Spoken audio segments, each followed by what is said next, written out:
Hi అండి. చూసారా noodles చేస్తున్నాం. ఎప్పుడంటే మార్నింగ్ కాదు, మధ్యాహ్నం కాదు, మధ్యరాత్రిలో అండి. ఆకలి అవుతుందని చెప్పేసి ఇలా నూడిల్స్ చేసుకొని మధ్యరాత్రిలో 11 గంటలప్పుడు ఇలా నూడిల్స్ తినే ఉంటారండి. మేము మాత్రం తింటున్నాం నూడిల్స్. మరి మీరు కూడా నూడిల్స్ ఏ వేళలోనైనా తింటారా? ఇష్టమేనా?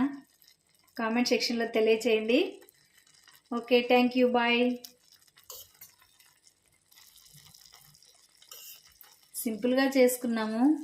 ఫస్ట్ వాటర్ వేసుకొని, వాటర్లో కొంచెం ఆయిల్ వేసుకొని బాగా బాయిల్ చేసుకొని తర్వాత నూడిల్స్ వేసుకున్నాక అవి హాఫ్ బాయిల్డ్ అయ్యాక మసాలాలో వేసుకుంటున్నాను. ఈ మసాలా అంతా ఈ నూడిల్స్ బాగా ఉడికిపోవాలి. నీళ్ళంతా ఇంకిపోతే మన నూడిల్స్ రెడీ అయిపోతుంది.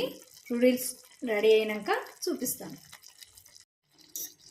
చూసారు కదా, నూడిల్స్ చాలా బాగా వచ్చేసాయి, ఉడికిపోయాయి. ఈ విధంగా ఉన్నప్పుడు మనం స్టవ్ కట్టేసుకోవడమే. చాలా టేస్టీగా ఉండే నూడిల్స్ సింపుల్గా టేస్టీగా తయారైపోయాయి అన్నమాట. ఇప్పుడు తినేసేమే.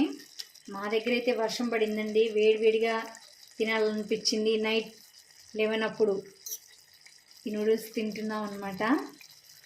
ఓకే, మరి బాయ్ అండి.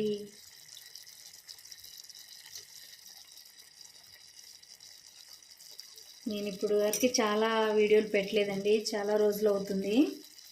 రేపటి నుంచి మనకు వీడియోస్ కంటిన్యూగా వచ్చేస్తాయి, చూసేసేయండి. 12 కల్లా వీడియోస్ వస్తాయి. తప్పకుండా మన స్వర్ణశ్రీ కిచెన్ని చూడండి. వెరైటీ వంటలు వస్తాయి, మీ ముందుకు తీసుకొస్తాను. ఓకే, థ్యాంక్ యూ అండి. చూసేసారు కదా, నూడిల్స్ కంప్లీట్ అయిపోయింది. మరి నచ్చినట్లయితే స్వర్ణశ్రీ కిచెన్ని సబ్స్క్రైబ్ చేసుకొని లైక్ చేయండి, షేర్ చేయండి. Thank you, bye.